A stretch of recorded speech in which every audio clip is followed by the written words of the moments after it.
C'est vrai que c'est une question qui est compliquée, notamment pour les institutions culturelles, puisque d'un point de vue strictement légal, tout document qui est produit ou reçu par une administration, enfin un établissement public dans l'exercice de sa mission de service public est soumis à la loi de CADA de 78 qui prévoit un libre accès aux documents administratifs.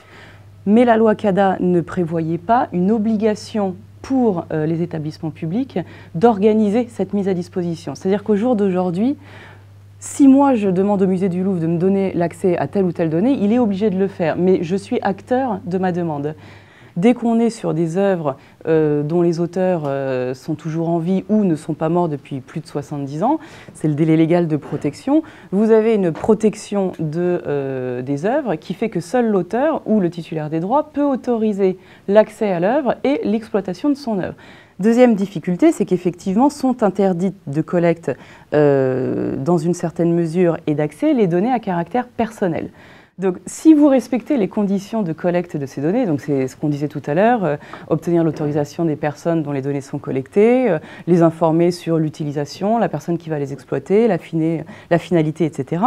Sous ces réserves, il n'empêche que ces données restent des données à caractère personnel et que vous ne pourrez pas les laisser accéder à des personnes qui vont les exploiter pour d'autres finalités que celles qui ont été autorisées. Par exemple, sur un site internet, vous avez certains musées maintenant qui ont des espaces réservés, où vous vous inscrivez sous login, etc. Je vais rentrer évidemment des données à caractère personnel, mon nom, mon prénom, mon adresse, etc. Vous allez, vous, musée du Louvre, par exemple, me demander l'autorisation d'exploiter ces données dans le cadre de vos statistiques, de vos données clients, etc. Mais vous ne pourrez pas les mettre en libre accès pour le MoMA à New York, tout simplement parce que je ne vous y ai pas autorisé.